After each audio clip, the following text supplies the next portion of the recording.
On today's episode of The Unwritten Rule, we got a packed show for you guys. Tons to dive into. Mizzou, obviously, since we last spoke, got 6 transfers. So we talked about all of them. Most of the conversation, of course, went around Ahamad Hardy, the running back, elite running back that Mizzou added in the portal out of UL Monroe. Talked all about him. Kenny gave his takes. He's written about all 6 of these guys. So he gave his takes on the 2 linebackers, the 2 DBs, even good old Langdon Kitchen out of Northwest Missouri. So tons of transfer info. We touched on the quarterback situation. And then we also talked about Courtney, Crutchfield, and Kewan, Lacy transferring out and kind of just our take on that whole situation there, why we think Mizzou is kind of not being able to hang on to some of these freshmen. Had a good conversation about that. And then Payton and I previewed Braggin Rights, recapped the Jacksonville State game as well. So talked about that, just gave our takes ahead of Braggin Rights for Mizzou. So a ton to dive into on the Mizzou front. Absolutely jam-packed show, but a ton of stuff happening on the portal and, of course, with hoops. Wanted to get to it all, and we have it all upcoming for you guys. And then we finished with quick hits, of course, did Jersey of the Week, our Shawnee's Main Bird, and some best things we learned. Talked a little bracketology, a little college football, talked about the new Netflix documentary that's going to come out, some Tigers in the pros as well. So great show to get your weekend started, get your Braggin Rights weekend started. Dive into it. Follow us on Spotify, Apple Podcasts if you're listening. Subscribe on the YouTube if you're watching. Like the video. Drop a comment. Hang out. We'll get back to you. We love talking Mizzou. So any thoughts you have about transfer portal basketball stuff, drop it in. And let's get straight to it. The Unwritten Rule starts right now. Marcel, where are you going with that disc? You are not putting that on again. Marcel, okay, if you press that button, you are in very, very big trouble. Attention. Everybody stop what you're doing. It's time for The Unwritten Rule, a Mizzou sports podcast brought to you by the Believe Network, alongside Payton Haverman and Kenny Van Doren. Here is your host, Jack Knowlton.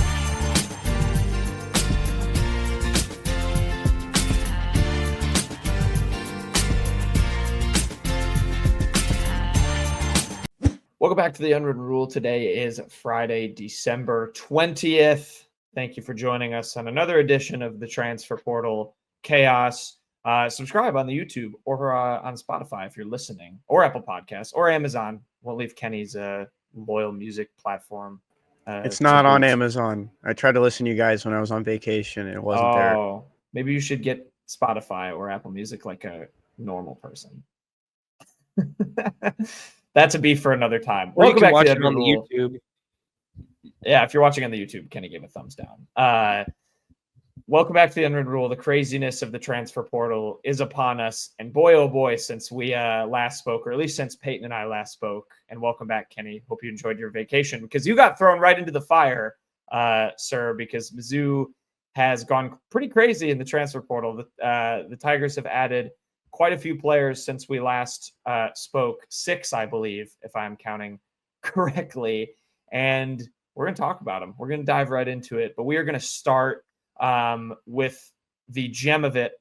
I think it's pretty safe to say the gem of this recent transfer portal haul, which has Mizzou, by the way, ranked 10th in the Rivals transfer portal rankings with 7 new additions.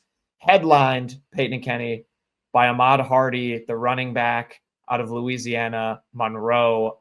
This guy's a stud. I mean, my goodness, Mizzou obviously has had quite the running back pipeline, at least since 2019. Has had some pretty good backs, did a pretty good job last year, of course, with 2 transfer guys in Marcus Carroll and Nate Noel. And now adds Ahamad Hardy, who last year, if you don't know who this guy is, 237 carries, 1,351 yards, 13 touchdowns as a freshman for UL Monroe, and is now coming over to the SEC for Missouri. Payton, I think the stats articulated itself, but how big of a get is this for Mizzou, needing a future at running back? Got a pretty damn good one here in Hardy. Yeah, I mean, this is really big because running back shot from, in my opinion, not really much of a need at all, to near the top of the list when Kewan Lacy very suddenly entered his name into the portal, and then hours later was an Ole Miss running back all of a sudden. Ahamad Hardy, I mean, Mizzou had some success dipping into the Sun Belt last year. Marcus Carroll wound up being a really, really strong running back in certain stretches for them. Split the load very well with Nate Noel, I thought. Ahmad Hardy is going to step in, and as of now, I mean, we'll see what happens. I know Mizzou also had Kanye Udo from Army on campus. Maybe they do another tandem this coming year, but right now he'll definitely, I think, be the bell cow. I don't think you're doing a similar split in carries like you did between Noel and Carroll with Ahamad Hardy and Jamal Roberts. No disrespect to Jamal Roberts, I still think he'll take a step up in production. I just think Ahamad Hardy is a guy that looks more like a premier back. You mentioned the numbers there. Some of the other stats from Hardy are just eye-popping. I mean, this was a true freshman, and this stat from PFF College is pretty jaw-dropping. Former ULM running back Ahamad Hardy, he had 94 missed tackles forced in 2024. The only running back in the country with more was Ashton Genty. This kid has some of the most eye-popping numbers you'll ever see. I have no idea how he wound up at UL Monroe, quite frankly, because even just I saw just a few clips on Twitter of it. Kenny can speak more on it. I mean, he looks like a prototypical fit for Mizzou's offense. Looks like the wide zone that they want to eat up in. That's been so successful for them under Drinkwitz. Definitely a big-time get for Missouri. Pretty happy with that one. Probably more likely than not doesn't allow you to get Udo in the same room with him. But you're not going to hear me complain. Hardy also visited Ole Miss, if I'm not mistaken, and Mizzou wound up winning the day for him. Kenny, if I may guide because I know you wrote about him and know a lot, but Payton talked about it, the elusiveness. What does this guy bring into the running back room? And yeah, talk about the recruitment, because how on earth does this dude end up at UL Monroe and then put up the numbers he does? This is ridiculous. Yeah, he was pretty under-recruited out of high school. Looking on the Rivals page here, he wasn't even ranked. He didn't have a rating, no stars. And then he was one of the top guys in the transfer portal, 4-star, 35th nationally by Adam Friedman at Rivals.com. It was just kind of a quick turnaround. And he played against some good competition at UL Monroe. They had a game against Auburn. I think all the photos that you probably see of him on social media right now with UL Monroe or in that game against Auburn, 1,023 yards after contact. And this is like the thing that really jumps off the page. There were 39 players in the country this season that had 1,000 or more yards. And Ahmad Hardy did that, got those yards after contact. So it was just a pretty physical runner as a freshman. He's 5'10", 205 pounds. He's going to be an instant contributor. He's going to be that first guy you're going to see on the field, in my opinion. And I think over 100 of his snaps were in wide zone, which is just incredible too. Just that's what the Tigers wanted. And with Kanye Udo's from Army, he's a guy that doesn't have much eligibility left. He was at Army for 3 seasons.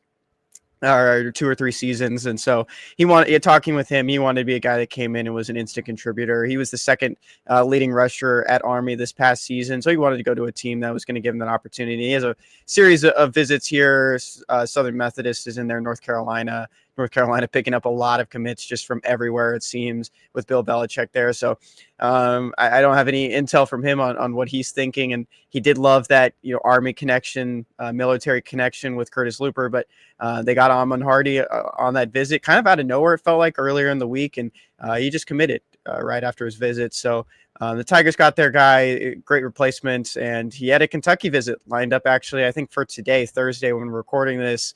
And so that means Mizzou beat out Kentucky for 2 running backs. Ahmad Hardy is a country guy, and I read a quote that he loves that the Kentucky guys ride horses, and it's in the country in Lexington. And he ended up just going to Mizzou, and of course the Tigers flipped Marquise Davis from Kentucky near the end of right before the early signing period in the class of 2025. Yeah, noted country spot. Columbia, Missouri, I'm amazed that we've already gotten to a point where Payton's YouTube history is going to be something other than bragging rights, because I bet it's just been filled up with Ahmad Hardy highlights. I haven't had the chance to delve too much into the tape, but I'm very, very excited to now with him in the fold. This feels super exciting. Once again, I just it's feeding my just, I guess, not addiction, but just comfortability with Mizzou at running back. I'm just never worried about the spot. They just always seem to find a guy. Curtis Looper does a good job. whether it's, someone internal or they bring someone in the portal. So, keep the streak going. It looks like they're going to do that here. I'm excited about this guy. Payton, do you have any other thoughts? And we're going to rattle through because we got 5 more guys, I think, to talk about. But it just feels really, really big. No, I mean, I feel good about kind of some of the skill positions. I think Ahmad Hardy is a good get. I think Kevin Coleman is a great get as well. But man, there's still holes to fill on that offensive side of the ball. I'm very bullish on Ahmad Hardy, especially in this scheme. It seems very conducive for success. But if you don't get some dogs on the O-line and anyone at QB, I think it could look very ugly very quickly. Yeah, that's a very fair take. I was going to say, who's going to hand the ball off to Ahmad Hardy is now the bigger question, which, we can maybe address that to close things out. But Kenny, I know you've been a busy man. The transfer portal, doesn't respect anyone's time nor energy, but you've been on it and you've been writing about the other 5 guys that Mizzou's gotten in the portal. Let's talk about a few of them. There was a couple DBs and a couple linebackers. We'll start with the linebackers. They got 2 of them, Josiah Trotter and then Mikai Gbayor. I believe I am saying his name right. Gbayor comes over from Nebraska's 49 tackles, 3 pass deflections, a sack in his junior season. And then Trotter had 93 tackles, very productive year. A couple of pass deflections and interception as well. What do people need to know about these 2? And maybe to throw you under the bus a little bit, which one do you maybe like better for Mizzou heading into next season? It seems like both could be solid contributors right away, depending on what that rotation looks like. Yeah, I think you'll go ahead. Yeah, I think I said certainly Penny first, Payton. Wait your turn.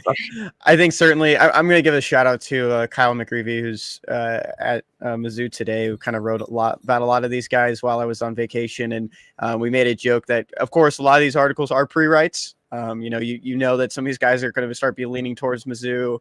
Most of the guys I've pre-written about have chosen other schools. Payton, you don't want to know who wrote the Bo Perbula article. I don't think you'd be very happy with the trend that's going there. But with Mikai, it's interesting. I talked to some of his family members, talked to his uncle, and then talked to Coach Smoke, who really helped him with his recruitment. He was a guy that's mentored him, coached him, helped raise him. And he just, talked about just a little bit about that. And he's actually the DC at Fairleigh Dickinson. So he's doing all this and helping out Mikai, who's very close to him, but also being a coach at the same time. But with Mikai, I think one of the biggest things that the edge to the way he plays. One of the biggest things that jumped off the page is, I don't know if you guys remember this, but there was a linebacker at Nebraska that kind of called out Colorado earlier in the season, right before Nebraska beat Colorado. And that was Mikai. That was Mikai Gbayor, who had a huge game in that one. I believe he was ejected in that game for a hit he had. But they got to the court. They got to Sanders really fast. I think that's one of the biggest things. He doesn't have, I think this is going to be his final year of eligibility. So he's going to come into this Mizzou defense and be one of those first guys that's going to be on the field at the linebacker position. And I think it's a good mixture with a guy like Josiah Trotter, who's coming over from West Virginia, who's a freshman this past season. Of course, his father did play in the NFL, Jeremiah Trotter, and his brother's playing for the Eagles right now. So big football family in that regard, and someone who, was a decent recruit going into West Virginia, 5.8, a 4-star, ranked 9th in the state of Pennsylvania, but leaving that area of the country, coming to Mizzou. And another thing that I noticed is that him and Mikai seem close already, and I think that's a big thing you want to see from 2 linebackers, even though they're not going to be together for very long in this Missouri system. 2 guys are going to man the middle of the field. I think that's what you like to see. Payton, what do you think about these 2 coming in, and then with the current guys that Missouri has locked in right now? How does this make you feel about the depth at linebacker? Obviously, there was some kind of iffiness there throughout the season, some injuries too, but 2 guys. I think do you see them starting? And I don't know, what do you like about them? Yeah, I almost jumped Kenny in line to talk because I think Josiah Trotter is honestly my favorite get for Mizzou out of the portal so far. I am a big fan of this. He has the pedigree, like Kenny mentioned, with being the son of Jeremiah Trotter. So that's a plus there. You always kind of think that's a bonus. But just the production from Josiah Trotter alone. Redshirt freshman with 93 tackles. That's a huge get. You don't find a combination of a guy with 3 years of eligibility left that's already been pretty productive very often. I do kind of think, to answer your question, I wouldn't be. I do kind of think this is probably your starting linebacker duo to start the year. We'll see how Khalil Jacobs mixes in. Again, Mizzou has always rotated in their top 4 pretty consistently. Flag didn't start the year, and then by the end of the year, he was leading the team in snaps. And guys like Chuck Hicks, Khalil Jacobs, when he was healthy, was still getting plenty of snaps. Tristan Newsome, obviously. All 4 of these guys, the top 4 are going to get used a fair amount. Now, we'll see who that winds up being. If it winds up maybe being Huff, maybe it'll be Rodriguez. Because I think your top 3 are definitely Trotter, Gbayor, and Jacobs. But yeah, I definitely think both of them are very good gets. Trotter especially is the one that excites me the most. You look at the PFF grades, and this doesn't shock me for someone that was just a redshirt freshman getting his feet, not just his feet wet, but really kind of diving into the deep end.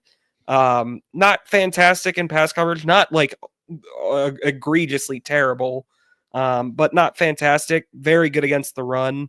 I'm a fan of Josiah Trotter in particular. I think that's probably their best player they've gotten so far. I'll throw out 2 more things. If you're watching on the YouTube and you don't see a transfer portal ranking, Josiah Trotter should be ranked. He just doesn't have it yet, and so that kind of affects the top 10 that Jack mentioned earlier, where Mizzou ranks in those transfer portal class rankings. Second thing, I would throw Jeremiah Beasley into that conversation as well. Transfer from Michigan, who kind of an odd situation where you see a guy transfer in the second transfer window and actually never play for that school because it was a coaching change. So maybe you can throw him in there as well. I think it's going to be a pretty good group for DJ Smith.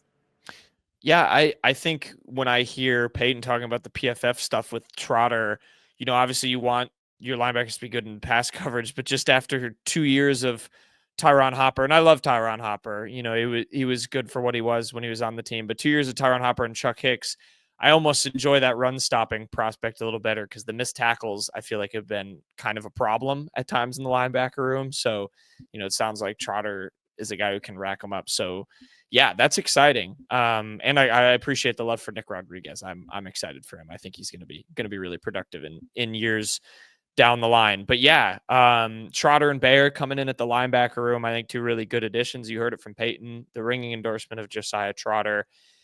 Kenny, the other, kind of 2 or at least 1 position with a couple of ads, defensive back. The Tigers went out and got a pair of those as well. Santana Banner, which I said off air, that to me gives that's a good, I think it's a fun name that gives me I don't know, murder mystery party name. He's like the wild card guy that shows up and you don't know what he's doing. Anyway, Santana Banner, 54 tackles, 4 pass deflections, had a forced fumble and a pick in his freshman season at NIU, Northern Illinois. So I didn't look up his stats. I hope he played against Notre Dame when they won that game. Maybe Kenny can elaborate there. And then Mose Phillips III out of Virginia Tech. He was a name I recognized because he had the celly right against Cam Ward, I think after he picked him off for Virginia Tech. That was his lone interception in his sophomore season, had 65 tackles, 3 pass deflections, and a sack as well. Kenny, feels like 2 more good ads here. We've talked a lot about secondary help on this show.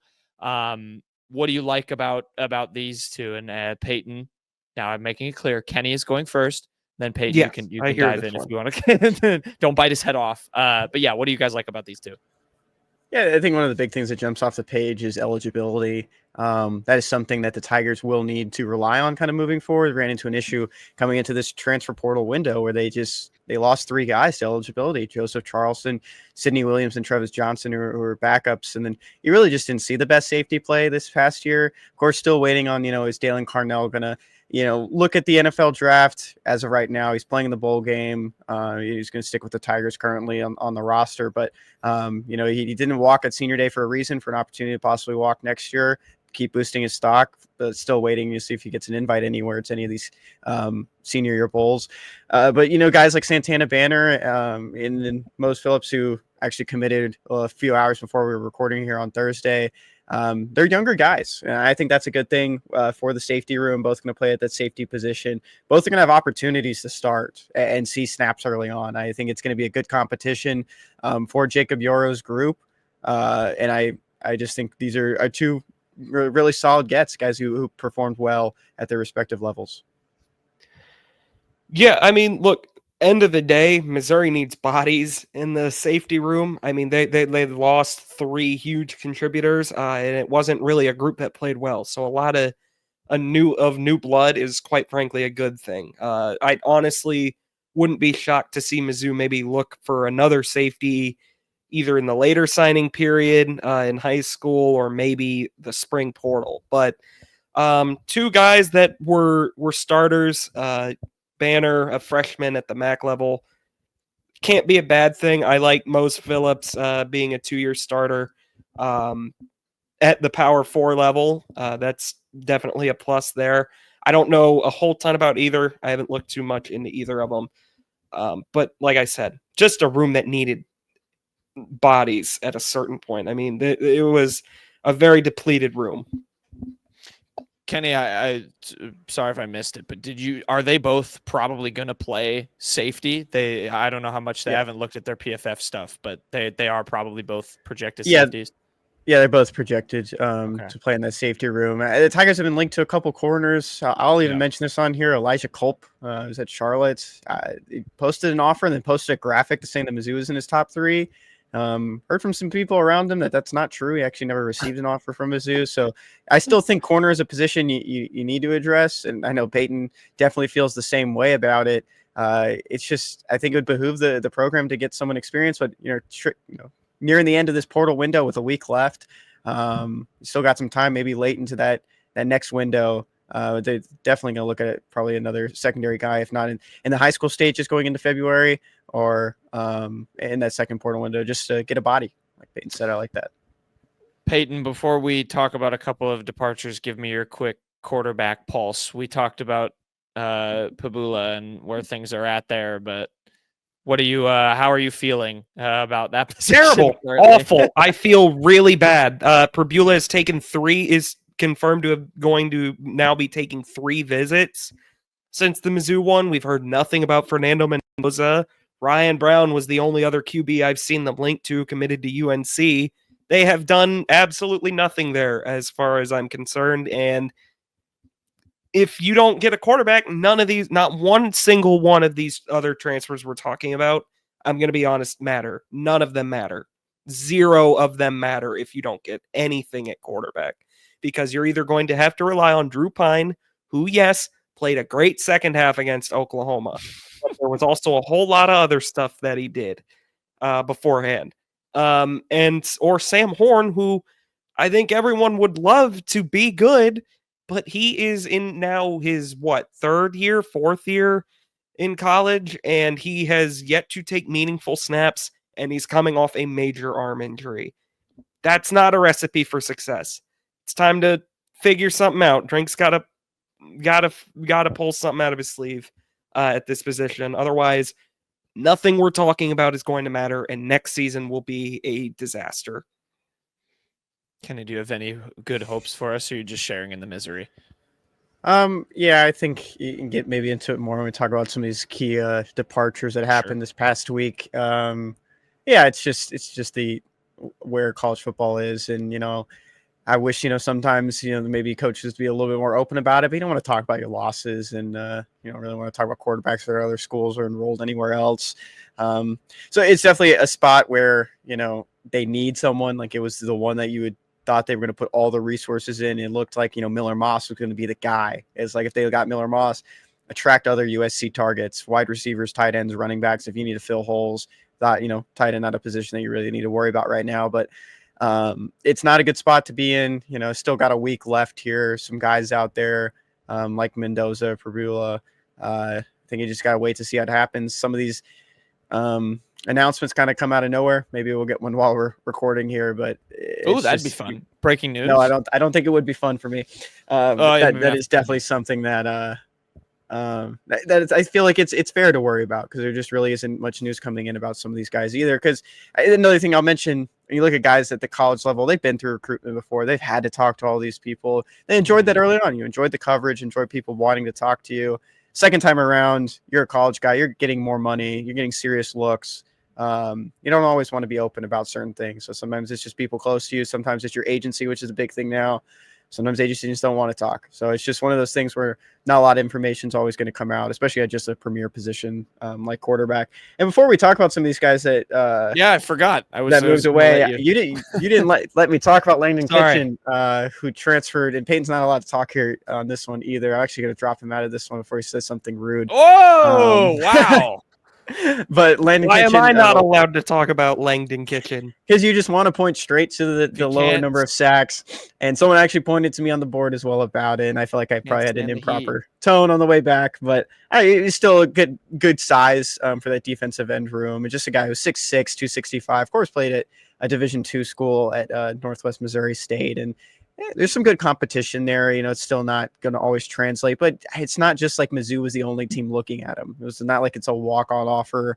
There were schools like Wisconsin, Kansas, Iowa State were offering him, giving him looks, taking him in on visits. It's not, there was something there that a lot of these schools are looking at. I think early on, maybe, I mentioned to you guys, maybe like an Austin Firestone type. He's bigger than Austin Firestone was, but he's going to be a guy that's just going to get in that room, be a body. I think going to be on the depth chart and kind of move himself in there and contribute at that defensive end position. It's lost some key contributors.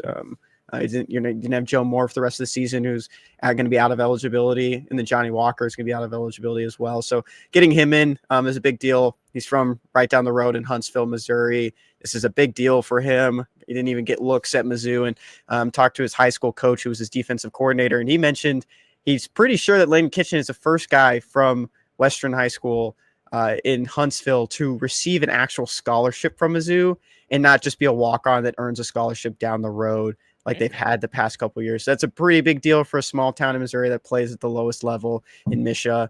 So I think it's a really cool story, just bringing him in. Sure, the stats don't jump off the page. You don't really have PFF grades for Division II. But I still think he's a good body, a good guy that they can mold over these next couple seasons. What I'm seeing and the people on the YouTube are seeing is that Langdon Kitchen is ranked in Rivals' rankings. Jeremiah Trotter isn't. So what does that tell you?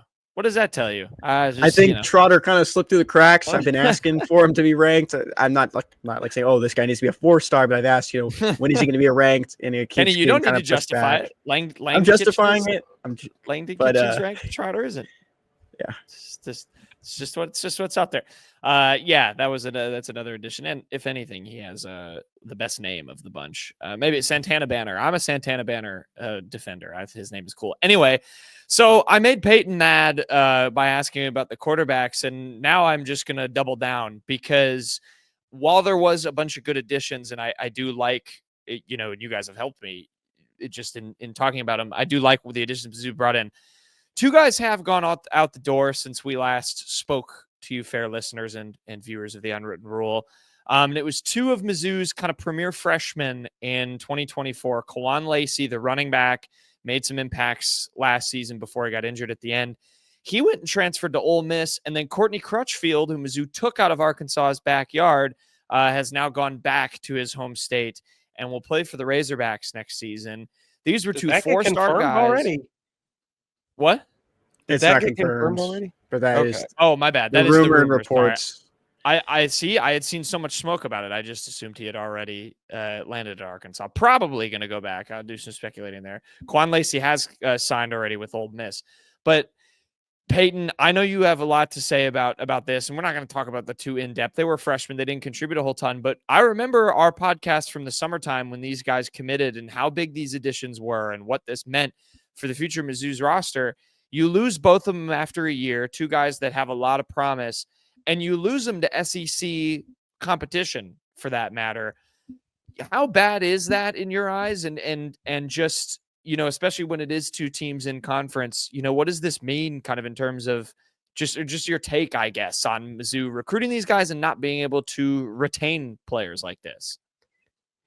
I fault the coaching staff for quite a bit for this, because look, I get for even just glitzing, like appearances matter to these high school kids. You want to be able to flaunt, like, oh, we had such and such ranked recruiting class, like you need to come be a part of this. Like for high school recruiting, that does matter a bit, But at the same time, it is really, really, really frustrating to see guys that you really are expecting to be a big part of your future, like Williams Nwaneri. And Williams Nwaneri is a bit separate from the rest of these, like with his high school coach and everything. I can take a little bit of blame off the staff for that. But guys like Jaylen Brown, Kewan Lacy, who played got a decent amount of snaps, especially towards the end of the year before he got hurt. And Courtney Crutchfield, like especially with Lacy and Crutchfield, what is kind of the theme with them? They were both last minute flips. And what else have we heard about Missouri's recruiting? Oh, they have very strong NIL. You can connect the dots between last minute flips and strong NIL. I don't blame the kids for being thrown this giant cartoonish sack of money and jumping at it. I blame the staff for not having a plan in place to keep guys like Lacy and Crutchfield around after they're able to cash out and get that kind of money that they weren't going to get from these other programs. It's great Mizzou is able to reel these guys in initially, but why? What the hell are we even doing it for if you're going to lose them a year later? That is just a garbage recruiting strategy. And I blame the coaches for that 100%, unequivocally. That is their fault. Do not throw bags of money at these kids if you do not think you can keep them around afterwards. Because at a certain point, if you're a donor for Mizzou and Drinkwitz comes calling like, hey, I'm trying to reel in this high school kid. Oh, well, why am I going to give you this money when it's basically like throwing money into a pit because these guys leave after a year? So it honestly shakes my confidence in the high school recruiting quite a bit. Like, it's great we're getting guys like Javion Hilson and Demarion Folks is committing like at the last minute. But it's like, damn, are these guys even going to be here in a year now? It's very frustrating. Like, yes, I know I shouldn't be that mad. These guys didn't contribute a whole ton, but I mean, Kewan Lacy was like a week ago, we were talking about him being the feature back for Mizzou. Mm-hmm. Courtney Crutchfield was a guy we mentioned we were hoping could step up and maybe grab one of those top 3 receiver spots. And I mean, it's like you hear all this great stuff about how, oh, Mizzou went into their backyard and poached them. They flipped Lacy last second. And it's like it's kind of hard to not see like these guys got their bag from Mizzou and Mizzou didn't know how to keep them afterwards. And they went and went somewhere else. Very frustrating. I blame the coaching staff 100% for not being able to keep them in the fold. That's their job. That's their fault. Well, and Kenny, if I may for a second, I mean, Payton, I don't think anyone thinks your anger is directed toward the kids. I mean, it is their business decisions to make in the end. And, they did so, and it is tough. That is to SEC competition, but I think you're right. I think that your blame, if there is any to be assigned, is assigned toward the right place. And Kenny, I'm curious, as someone who has, his finger on the pulse with Mizzou's recruiting and kind of did so at maybe not as much with these guys, but a bit about them. I mean, do you kind of agree? Is that, sort of where, if there is kind of annoyance or anger at losing these guys, would you agree it feels like that should be placed on kind of the coaching staff and their fault for, yes, getting these kids in, but retention is a big part of recruiting, and it doesn't seem like Missouri has that part of it locked down. Yeah, and for a guy that writes about this stuff and works for a service that provides recruiting information, it just kind of comes to the point that with the class of 2024 ranking doesn't really mean anything anymore. The high school ranking of how many recruits you had. Say, we look back, oh, look at this 2022 class, the 2021 class. It's just like, oh, it just doesn't really matter anymore because no one sticks around. It's just more just these transporter classes that you're getting in, these kids. And, it kind of takes me back to a couple years ago when Mizzou had like these monster classes, and you look at them and some people don't even recognize the names because these kids weren't contributing. Nothing really developed. I liked something we saw from Drinkwitz and staff recently was getting these freshmen on the field, getting them opportunities to develop in games. Williams Nwaneri getting on the field. Kewan Lacy stepping up into a spot where going into the offseason, many people thought he would be probably the first running back, him and Jamal Roberts, splitting carries next season for how much action he saw this year. And that just didn't end up happening. And I think for Mizzou fans and those who follow the team, I think you should feel in a good spot. Having Ahmad Hardy taking over that job, someone who saw a lot of snaps last season. Of course, it does suck to lose a 4-star in Kewan Lacy, someone who's highly rated by a bunch of different recruiting services. But you should still feel like you're in a good place at the running back position moving forward. For Courtney Crutchfield, though, I mean, I've talked to him. I talked to him after the All-American Bowl last year. He was pretty blunt. He comes from a smaller town in Arkansas, in Pine Bluff, where there really hasn't been much football success. He's a guy, I asked him, I was like, are you going to enroll early? And he's like, people just don't do that around here. It's just, they weren't really accustomed to it, but him, Austin Dendy, Jordan Harris over the last couple of years really turned around that program, put Central Arkansas more on the map of getting guys to Mizzou. And of course, Mizzou beat it to death. Al Davis, Eli Drinkwitz, so much pull to that state, so many ties to that state. And I think the Courtney Crutchfield one, in my opinion, it's kind of like a bigger loss just because of how you replace Kewan Lacy. And I don't think many people maybe agree with that, but you're losing Luther Burden, you're losing Theo Weiss, you've lost Mookie Cooper for next season. I don't see a premier wide receiver. And Mikai Miller too transferred. I don't see a premier wide receiver on this team. And I think you wanted to see someone take that huge leap forward with a bunch of the 4-stars they've had the last couple of years. And Courtney Crutchfield, I watched him in that All-American Bowl. I don't think the stats really talked about. He's scrappy. I mean, the guy just plays like he'll take someone's head off too. He was just an aggressive wide receiver I saw on that field. And just, talking with him then, it was kind of one of those things where, they weren't really sure if they'd ever kind of leave Arkansas. Maybe Arkansas was always the place, got that late flip. But yeah, drink what Steven said, you don't blame the player, kind of blame the system that's in place. And I think, coaching staff does take some blame though at the same time. Just not keeping these guys around, but you're losing guys that didn't give you too much production this year. And I think that's just where kind of the mind goes moving forward, is like you look at these transfer portal classes more than you probably will look at these high school classes. Right. Yeah, and I just want to throw this out there. I do think Coleman is like definitely, he's not like a superstar. He's not Luther Burden. Hell, I really don't even think he's Theo Weiss, but I do think he's a wide receiver 1 in the SEC. Absolutely. But you're absolutely right, Kenny. Like Crutchfield was someone I was really hoping would be able to, maybe him or James Madison, step up and get like those decent snaps. Because I mean, we're obviously expecting Coleman, we're expecting Manning to be the top 2. After that, it's open season. And that's like when you hope Crutchfield is able to go up and grab that brass ring or something like that. But and I know I'm not. I know you're not saying this. I know, but you bring that Drinkwitz quote up. I know you're not saying you agree with it. The don't blame the players, blame the system. I just think that's a load of garbage when it comes to losing guys like Crutchfield. Mizzou is literally taking advantage of the system. Okay, let's be frank. The reason they had Crutchfield was because they dropped a giant bag of money on his plate at the last minute. That's fine. That's fair play nowadays. Why do you do it in the first place if you're not prepared to be able to keep these guys in the future? That's not the system. That's you being unprepared for the year's over. Obviously, these guys are going to be poached. Teams are going to try and poach them. You don't recruit them in the first place if you're not prepared to match the offer. That's just kind of the way I look at it. And maybe more went into it with Crutchfield. Maybe he just wanted to cash out for a year and then go home.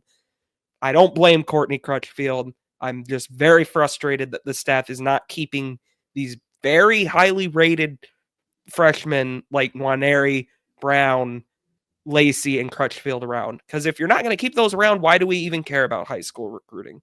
Why does it matter? And I just think the frustrating part with what you said, Kenny, for a guy like Lacy is he did see the field. And so I don't know where the retention disconnect is, because you were giving him snaps. Like Crutchfield, didn't play that much because Mizzou's receiver room was deep. But I don't know what's going on behind the scenes if they're that, dissatisfied with their situation, if they are getting on the field. And yeah, I think it goes into what Payton's saying. It's offers not being matched, and that's the day in it. You have to have some sort of long-term strategy. Getting the recruits themselves isn't going to matter when they're not playing, or even if they are, that doesn't seem to be the driving force to me anymore, because some of these guys are getting on the field and they're still leaving. So like, I think it has to be more than just playing time. Like Payton said, it has to be the stuff behind the scenes, which, again, we're not overly privy to, but yeah, there is a retention kind of disconnect there. My last thing I'll add on that too is that when you're in this kind of era too of college football, with the representation is so massive as well. Having these guys talking with teams, talking with media, everybody, and having someone that can go in there and say, "Hey, Courtney Crutchfield did all this in high school. He was behind a pretty decent or pretty good wide receiver room. Wasn't really seeing many snaps. In Arkansas, he can probably make a good amount of money and be a key contributor early on. Like this could be something established." And this is just, talking, hypotheticals of just how these things can possibly work.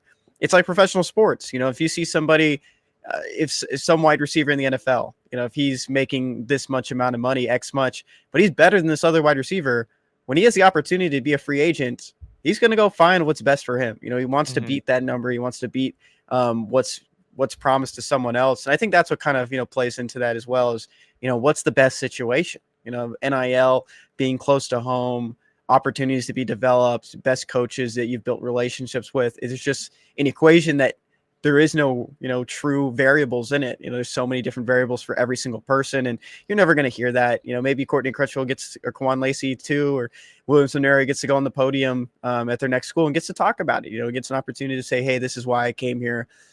I feel like it's always going to start. It felt like home. It feels like that's what everyone has to say. But at the same time, you have an opportunity to say, I like the coaching staff here. I like the opportunities. I like, being closer to home. I like this coach, building this relationship. I've seen the development there. It's just a lot of factors that go into it. And I think that's something that everyone needs to kind of, take in when they see someone leave like this. Is, it's a business decision. It's the best decision for them in their minds and in their representation's minds. Yeah, I mean, I think it's just also, there is no, because you talk about the NFL, and this is devolving into a bigger, we could have a conversation forever about the world of NIL, but I think it's also just frustrating for fans too when there is not some sort of established market.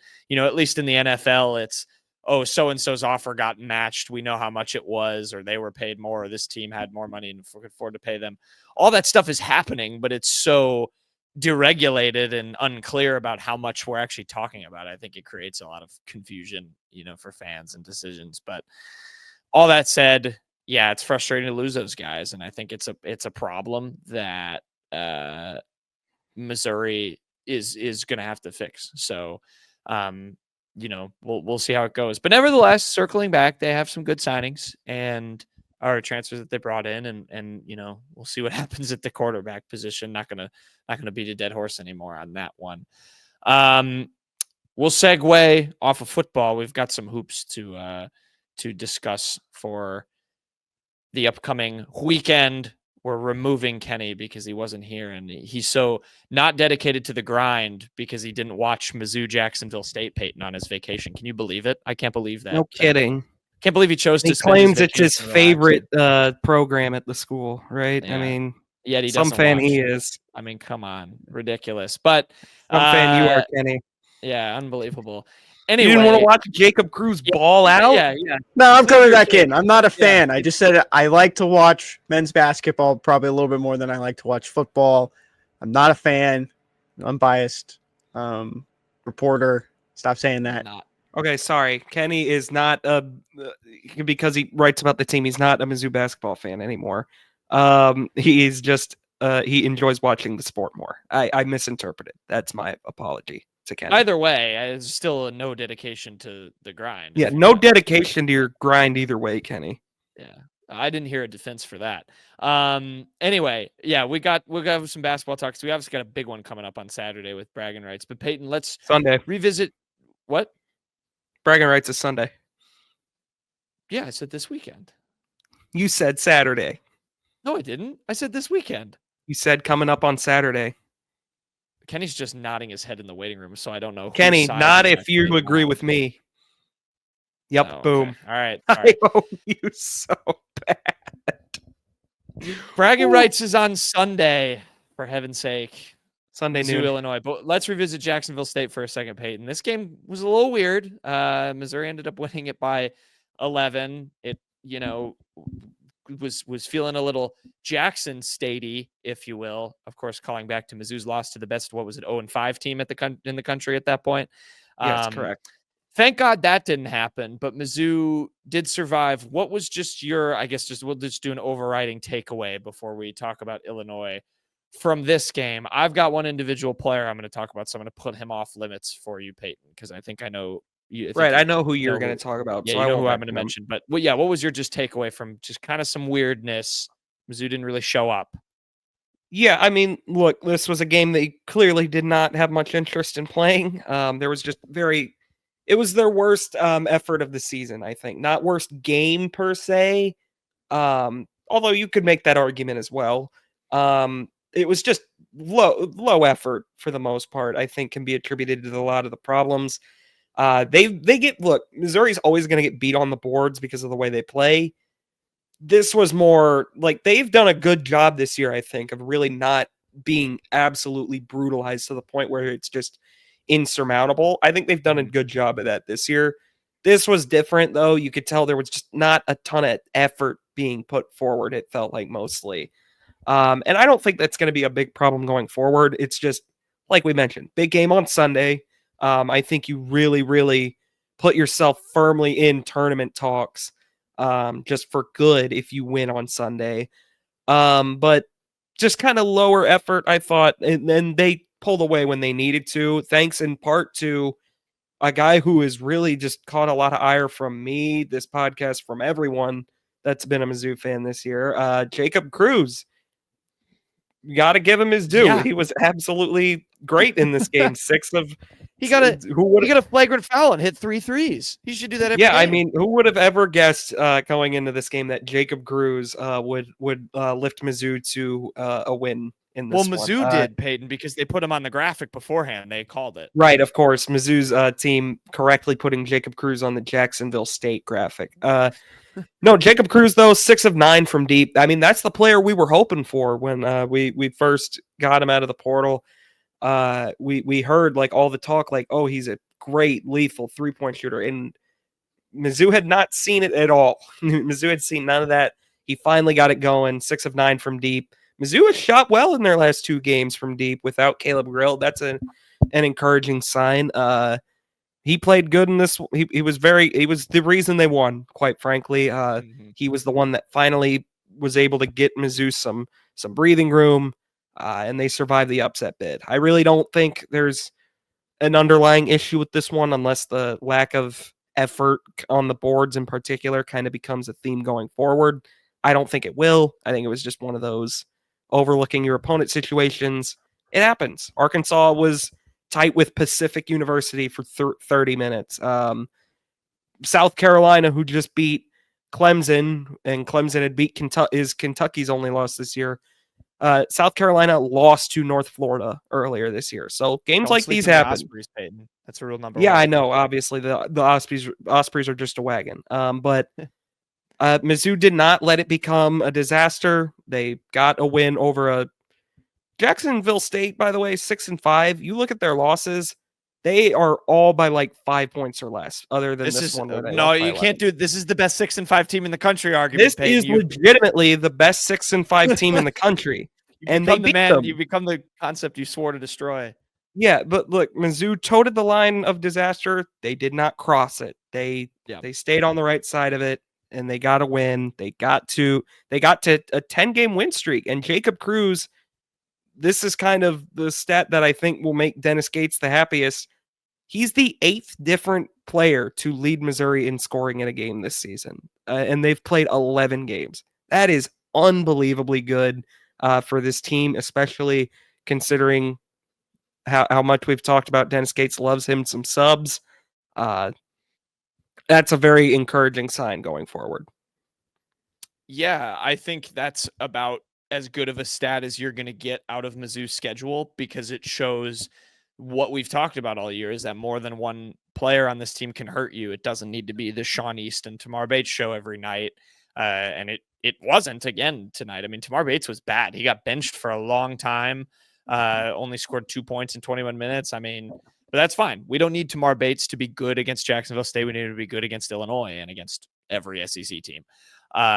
But yeah, I mean, Jacob Cruz popped off. Mizzou got it done. I'll throw another loss. I just watched Alabama last night go over to Grand Forks, North Dakota to play a sub 500 North Dakota team and almost lost that game. So, these good SEC teams are going to have these hiccups. It happens. Mizzou won, and in the end, it's hopefully a game you look back on and kind of just chuckle at. The guy I want to mention quickly, Payton, before we touch on Illinois, Trent Pierce, another guy who has absolutely stepped up off the bench in the last couple of games. I wrote his stats down in the last 2 games: 36 points, 8 rebounds, 2 blocks, 3 steals. Just a guy who looks more confident shooting the ball. The Drew King promise from Kyle Smith-Peters has finally come true over a year later. Trent Pierce is looking like a decent player from Mizzou, but I look at him, I look at Cruz. They were one of just 3 players who got double-digit minutes off the bench, which to me suggests that Gates is starting to kind of tighten up his rotation, or is at least willing to in games that get this close. We saw it against Kansas, and I think that's a good sign too. He let the guys who were the hot hands play the extended minutes off the bench in Pierce and Cruz. I think that's a good sign. But yeah, Trent Pierce, I just have to give him a shout out. He's hitting threes. He's played well. He's rebounding well. I think he just looks like a lot more confident of a player. He knows when he's open. He's a willing shooter. I'm liking what I'm seeing, and we're going to need it going forward for sure if you're Mizzou. So wanted to shout him out. Yeah. I think, Payton, you can just segue any lingering thoughts here because we're back to a big game preview. Our second one of the season. Mizzou plays Illinois for bragging rights. You mentioned the NCAA tournament stuff. Illinois is a really good team. They're not ranked, which I almost find like kind of weird. I get they have 3 losses. They've been to Northwestern, Alabama, and Tennessee. Tennessee is the number 1 team in the country. Alabama is a top 10 team. Northwestern's pretty good. Notable wins for Illinois. They beat Wisconsin and Arkansas. That was 2 of their 7 wins. Ken Pom has them at 17. Torvik has them at 11. So for a little bit, maybe better metrics numbers there. Payton, can Mizzou win this game? Plain and simple. There's our preview. What are you thinking for Sunday's bragging rights game? Well, sure, they can win this game. I mean, after seeing them beat Kansas, I am of the mindset that at their best, they can beat anyone on their schedule except for Auburn at home. On the road, that's not going to happen. Auburn is going to be... Here's a prediction that you can write down. Mizzou will not beat Auburn. Can you write it down? That will be a loss. But we'll make him do a forfeit if he gets it wrong. This game is definitely winnable. I don't think it's tough because I don't think that they will win this game. I think Missouri, quite frankly, will be the underdog going into it. Just because here's the thing about Illinois. I'm getting distracted by Kenny. And he was putting it in a new tab if you weren't watching on the YouTube, and Payton was thrown off.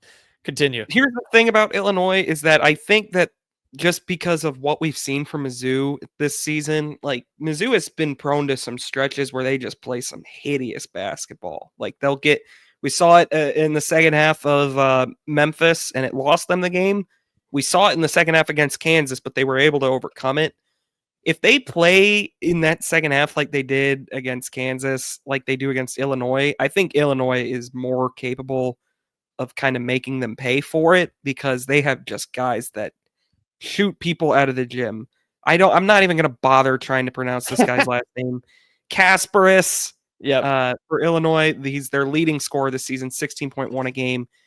He shoots north of 40%. He's a 42% 3-point shooter from deep this year. I mean, and we've seen it in the past. Missouri's struggled to defend guys out on the wing at the 3, just the 3 ball in general. I don't think that's been as big an issue this year, but it's still one that has me a little bit skittish against Illinois. They have a lottery pick coming off the bench for them, Knowlton. Yeah, Will Riley is their guy. He's from Canada. Very good. He will be a top probably 50. Yeah, they have one of the Ivisic. How do you say it? Ivisic twins. The other is at Arkansas Kentucky. Now, right? Or yeah, Arkansas. Kentucky. He followed Cal. Yeah, he followed Cal. He pulls in 9 boards a game. We just watched Josh Gray do a really good job against Hunter Dickinson. He'll have his work cut out for him again. It's a big game for him. I don't really think Missouri is going to come out with the win in this one, to be honest with you. They definitely can, but I am more leaning towards Illinois getting the win in this one. I'm right there with you. I think it's just a weird matchup. I mean, Payton kind of explained it. Illinois is really big. They're second in the country in rebounds. You mentioned Missouri's kind of struggle on the boards. Ivicic is huge. Illinois goes really deep too. I think they have like 7 or 8 guys that are playing over 13 minutes a game, which actually it's 20 minutes. I think it's 6 with 20 minutes at least. So they go really deep. They trust a lot of guys. They shoot the ball pretty well. It's mostly Kasparis that hits the threes for them. But yeah, I think their length and their size is probably going to be a little bit too much. They play pretty quick too. One thing, I know that I was in attendance when they played Alabama and lost, is just, if you can run with them and hit threes, and wall up on the boards enough, you can beat this team. I just don't know. I think Missouri can do the running part. I just don't know if they can do the rebounding part. I think that's where the matchup is lost for me.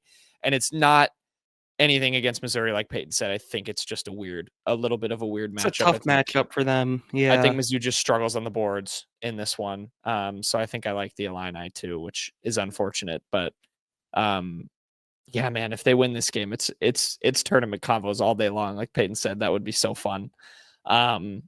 But yeah, I think I got Illinois, but I don't know if it'll be my much. Let me see what I actually didn't even click on this. Let's see what Ken Palm has this game at as the. I would that if Missouri just keeps this one like within striking distance going into the final 4 minutes of the game, I'll be pretty happy with that. It's like we mentioned, very tough. It's a tough matchup. Very, very rough one for them. I just don't. Missouri is going to match up with certain teams that are probably a little better than them. Better. Like they matched up against Kansas very well. And I think this is kind of the inverse, where I don't think Missouri is that much worse than Illinois, but they match up a lot worse against Illinois. Yep. I think that's the perfect assessment. So a little bit of pessimistic takes from us, but you know what? Mizzou proved us wrong against Kansas. Who is not a Missouri basketball fan, but a men's college basketball fan. Right. I wonder what he would think of this game. Yeah, I don't know what his thoughts would be. And we'll never know because he's lost in the void. All right. There's a whole bunch of Mizzou stuff. We had a lot to talk about. I know we went pretty long, but I wanted to talk about all those football transfers and obviously get a little bragging rights. We'll have a recap, of course, on Monday for the game that's on Sunday, not Saturday. Sunday, December 22nd at noon on ESPN. You could watch the game. I know Kenny would have wanted me to say the game time. So there you go. There's a good Mizzou preview. I think we've wrapped it all up. I think we should go to quick hits to finish off the show.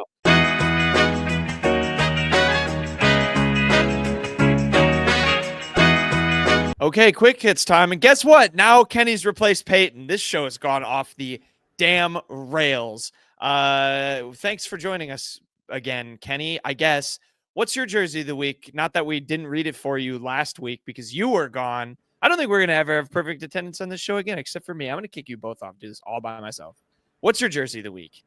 You didn't even read mine last week. I listened to both episodes. You guys would pretend like I was there and then call me out each time by saying I wasn't there. Damn right. Hurt my feelings. Don't regret it. I'll be Get that quick dog on back there and let them do your show if you're going to keep griping. My jersey of the week goes to former Missouri defensive back DeMarcus Acey, who went back to Missouri and finished his degree. This is a really cool photo. He said he posted on X and said, "Remain humble and do numbers." Of course, finished out his career a couple of seasons ago with the Tigers. Fire caption. What? And DeMarcus Acey, if you guys didn't know, started last season, but he's on staff at Purdue. New head coach, his former coach. Yeah. You know who it is? Do I know who the new Purdue coach is? Barry Odom. Yeah, so he's now. That was a quick hit you would have gotten to talk about if you were here. Maybe. So he's on staff. He's been on staff for 2 of his former coaches now. Of course, Ryan Walters was the first one. So he's in the recruiting world, but congrats to him for finishing his degree. That is very cool. I want to use this caption, but just to have it like this is a great photo. Like he's got a, he's just bossing it in the grad cap and gown. I want to just like post this with just the lamest photo of myself ever. Like it's just me in front of like a blank wall, but this is the caption. Just makes it a hard photo. Yeah, congrats to Marcus Acey. Best of luck with the Boilermakers. Hey, Payton, what's your jersey of the week this week?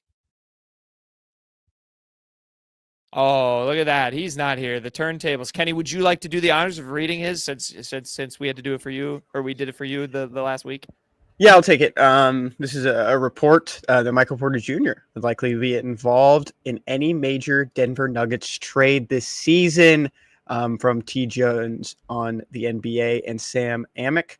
Any big trade, here's a quote, any big trade would likely involve Porter. According to league sources, Porter has been one of the best shooters in the league this season. He has rounded into becoming an all-around scorer capable of impacting offense from all three levels. I mean, I'm not a big basketball guy like I used to be. Don't really care too much about the NBA until probably the finals or the playoffs.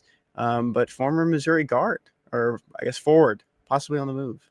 Yeah, he was drafted by the Nuggets. The big link has been to Peyton's Bulls as well, so that could be fun. He could end up in Chicago. Yeah, he's been really good this year, so they might shake up their roster and trade him. So there you go. Keep an eye on the Porter news. My jersey of the week. It's actually I think this happened last week, but I didn't get a chance to do. We didn't get a chance to do it for the jersey yet, so I'm recycling it. Chris Abrams drain. He had a really nice pass breakup for the Broncos against the Colts, which was good because he got kind of burned, I think, in prime time a couple of weeks ago when they were playing the Browns. And that was kind of a bummer. He had to come in. So good to see Cad making plays. I was very excited. The Unwritten Rule quote tweeted this with Chris with the clamps. So, yeah, nice PBU by Cad. I don't really like the number, by the way. I don't know if I like 31. He's a single digit. Yeah. Someone on the message board said that he should be happy it wasn't pass interference. How do you feel about that, Jack? Oh, you know what? Let me see the clip one more time. It's going to rewind. I watched it a bunch, but it's been a minute. Let me see. I don't know. I don't think so. I mean, he doesn't turn around, but I don't think he was too handsy with him. I think it would have been. It's clean. No foul. That guy's wrong. That guy's take is bad, and he should feel bad. I think he turned his head. Yeah, I think he did enough. No PI. No Okay. PI. No PI. I like Next. No Captain. He's the main bird. Mr. East starts our next segment. It's Sean East Main Bird of the Week. Kenny, your Sean East Main Bird of the Week.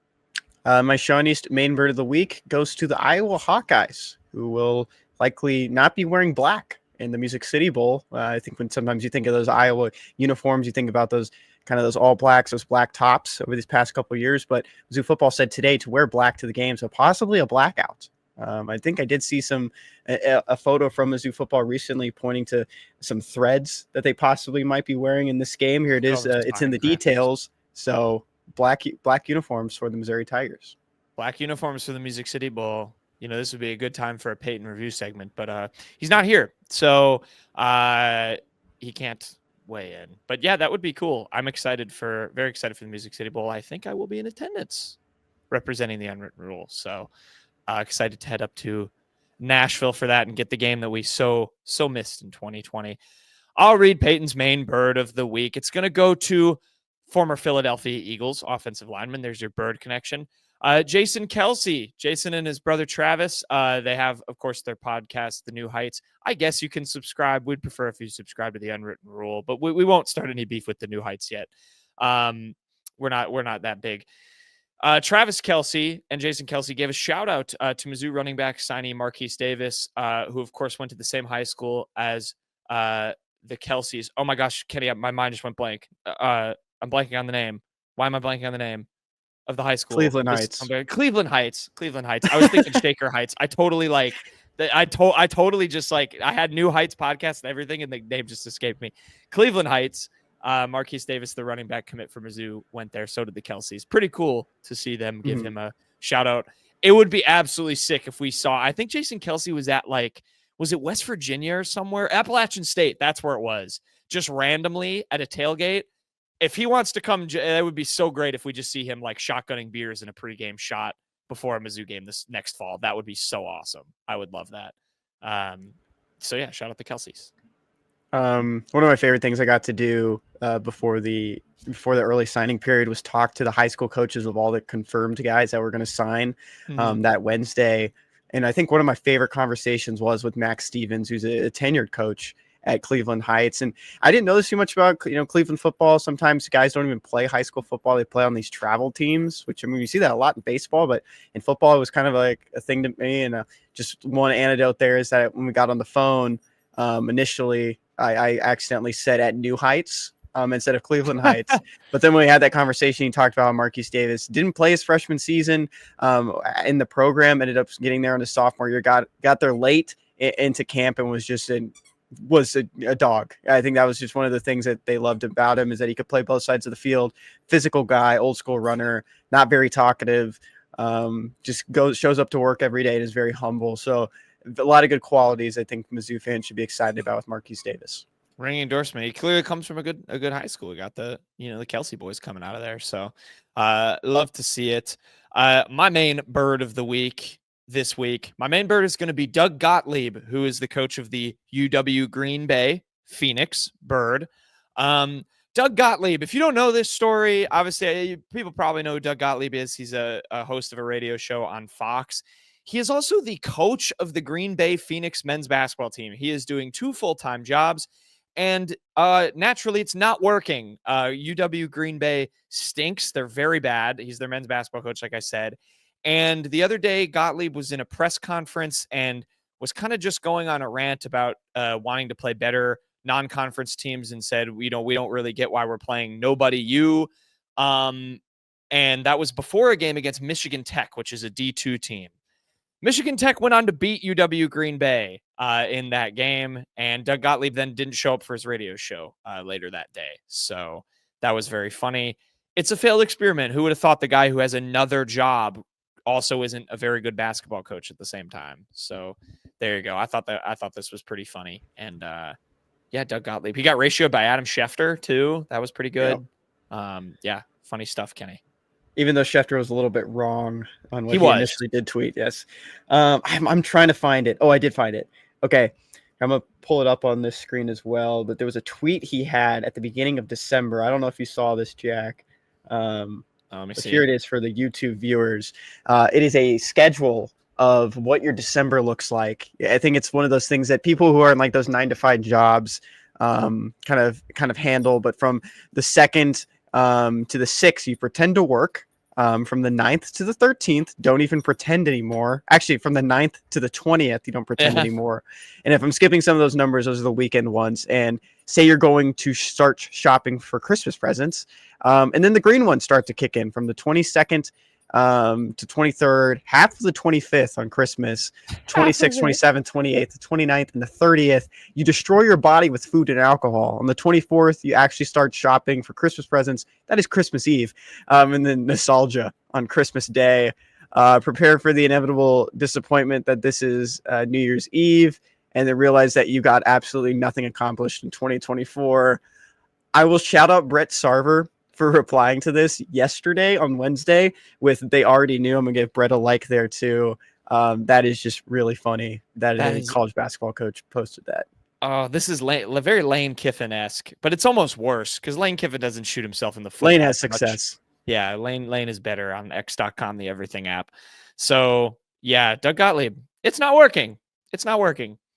They replaced him with a really successful coach that went to Wyoming too. Very embarrassing from the Green Bay Phoenix. All right, Payton, what's the best thing you learned this week? Good one, Payton. How about you, Kenny? What's the best thing you learned? Just I'll kidding. read. Yeah, go for it. I'll read Payton's best thing he learned this week. He was very excited when he found this out, looking at the ESPN bracketology from Joe Lunardi. The last 4 teams in, if you're watching on our YouTube, you've already seen the logo. Missouri, Creighton, Texas, Missouri, and Ohio State. And Joe Lunardi's last 4 in for the tournament this season. Of course, SEC play hasn't started. Don't know the direction of this team against some of these more power schools. Although beating Kansas, have that loss to Memphis, and maybe the worst or one of the worst non-conference schedules, according to some reporters out there, with the Tigers in the last 4 in. Jack, how do you feel about that? Oh, I love it. I mean, you know me, Kenny. I'm a bracketologist through and through. I'll do this in November. Love seeing them on the bubble in the field. The SEC is really good. There's 13 teams seated in the field right now from Joe Lunardi. It's going to be a hell of a conference this year. But yeah, Mizzou, it's very cool to see them in the field right now. I mean, Payton said it best. If they can knock off Illinois, they genuinely can win probably 7 games in conference and go to the tournament just because that's how good the SEC is. So it'll be a hard 7 hard-fought wins, but love it. And they'd be playing Creighton, which normally I'd be really scared of, but Creighton's kind of bad. So I actually think that would be fine. Mm-hmm. Maybe an unwritten rule trip to Dayton. Who knows? Very exciting. I'll add to that as well. You talk about 13 SEC teams in the next 4 out. So you do have the first 4 out. In the next 4 out, you have Vanderbilt and LSU. That's 15 teams in the mix is what Joel Lenardi is projecting. So 2 teams on the bubble and then 2 teams just slipping in from the SEC in Texas and Mizzou. And Mizzou would play in that 11-11 game against Creighton if that ended up happening today. Same vibes Mizzou has, I think, or not Mizzou. The SEC has, I think, 8 teams in the AP top 25, and the next 3 receiving votes are all also in the SEC. It was Arkansas, Mizzou, and Mississippi State. So there you have it. Your best thing you learned this week, Mr. Kenny. Best thing I learned this week. This kind of came out of nowhere. I did see a lot of college football players, one from like a lot of the premier teams posting this. So Brady Cook did an advertisement with Epic Games for Fortnite OG coming back. So the original Fortnite map. And Brady Cook was probably a sophomore, junior in high school during those days. So just him getting on the phone. I'll point it out. Bringing up his boys. Get on the game. It's Fortnite season. And, it's just like, I'll point out, early times in Brady Cook's career, he wasn't the best talker. And I'm not going to say I'm the best talker. He's nervous up there, getting used to being in front of the media. I think he's gotten a lot better as just a talker and just as a motivator and a leader and a speaker. I don't think acting is, the next thing for him. I think when they actually do these advertisements, they should have Brady actually playing the game with the controller on and then actually have him play the game, because I'm pretty sure he knows how to play, and just like give him an opportunity to actually respond to things, because I'm watching this and I have no confidence that that's actually him. Yeah, it's so bad. We quote tweeted it. I thought we had a pretty funny quote tweet to it. Go to our profile real quick. We're just gonna gas ourselves up. I said Brady pass a mini, and then Brady Cook emoting on a bot. And he's doing his signature cooking celebration. And this GIF is from the Kentucky game last year. The fact the controller's just not on. We've got Fortnite on the screen. And yeah, like you said, there have been other athletes doing this. This is like a thing, I guess. Like some teams have gone all out. Like Alabama had 2 guys go in their stadium and play a game of Fortnite. And we couldn't even get a controller on for the man. And he calls his friends to play and plays clearly a solo game. He's missing shots left and right. So whoever's playing for him, not a good Fortnite player. This is not a well-executed ad for Mr. Cook. We could do a lot better here. It's well shot too. They definitely got a camera crew into his apartment wherever he shot this, and it's well done. Just no headset on. I probably don't want to get any extra advertisements in there. It is a PlayStation ad at the same time, but man, give Brady Cook some backup. It's like you're just setting him out there without an O-line. High budget, low execution. Speaking of high budgets and low execution, my best thing I learned this week is that there's going to be a Netflix documentary about the SEC going back on the football season from this past season. The only problem is about half the SEC isn't doing it, including Missouri, which reported to On3 in this very hilarious graphic that just says passed. If you're not looking at the YouTube, it's just passed with a photo of Eli Drinkwitz. Thank God they threw the Netflix logo on there, because if they didn't, we might have some out of context people being very confused about the status of Mizzou's football coach. That aside, yeah, Mizzou's one of a bunch of teams. Alabama, Georgia, Oklahoma, Ole Miss, and Texas all said no to this. So yeah, I think the entire thing is just going to be a doc about Florida, sucking and then not sucking at the end of the year, and maybe Tennessee making the playoff. I think that's about it. Jeff Lebby, maybe he'll get a cameo or 2 in there. So yeah, I was excited about this, but I'm not now very excited about this because, full disclosure, we've revealed on this job before, I cover Alabama, so I was kind of excited to see maybe them, and then they passed, and then I was like, oh, I'll watch Mizzou, also passed. So I probably won't watch this. I don't know. If you have any thoughts, Kenny? Yeah, I'd like to see maybe some commercials for it, see what they actually did. I do like what Netflix has done in documentaries, especially at the sports level recently. I thought Quarterback was well done. I loved the beginning of Wide Receiver. Yeah. So there's some good ones in there that Netflix has shot. But at the same time, I think it would be even more fun if they just did 3 teams each year, kind of maybe some rotating ones. I think you have to go with maybe one of those blue bloods like Georgia. And I think then you get a team that's in a rebuilding spot like Mississippi State. And then that third team could be middle of the ground, or it could just be Alabama. Nick Saban isn't the head coach anymore.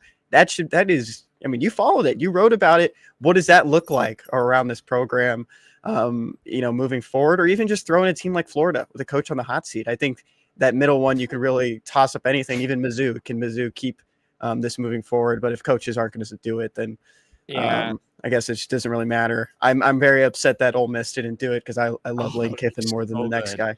Yeah, that would have been so good. There's another good Brett Sarver reply to this. Just he died? Question mark. To drink quits. The passed on 3 graphic I can't get over. Yeah, I think it's tough with college. Like, I mean, we had a conversation about it at the top with this day and age, especially. I think there is probably a hesitancy to let more people into the program and kind of see behind the scenes. I think a lot of that stuff is still pretty taboo and secretive around college football. So I don't know. It'll be fun to watch Clark. I mean, shoot, Alabama may have passed, but Vanderbilt doesn't look like they have. Behind the scenes of that game, that'd be kind of fun. And how they celebrate and stuff, if they got good stuff with that. And like you said, they have done a pretty good job with like Drive to Survive and quarterback and all that stuff. So maybe it'll still be pretty good. But I do like your thinking. Make it like a Sun Belt team, like a Big 12 team, and then one of the best SEC teams, and like compare it. That would be fun. Mm-hmm. But yeah, it's a little tough in college, but we'll see how this goes. It is just the past. This makes it look like Kalen DeBoer, Kirby Smart, Brett Venables, Lane Kiffin, and Steve Sarkisian all passed. There's no SEC. They're picked. What are their health statuses? That's what the link. Yeah, is. They're getting picked off one by one.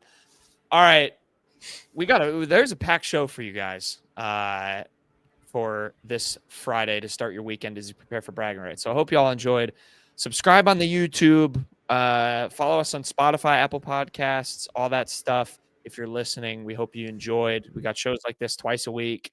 Dive into everything Mizzou, men's basketball and football and other stuff as well. So, and even some hilarity. And usually there's 3 of us. It's been a kind of a mess of attendance over the last 2 weeks.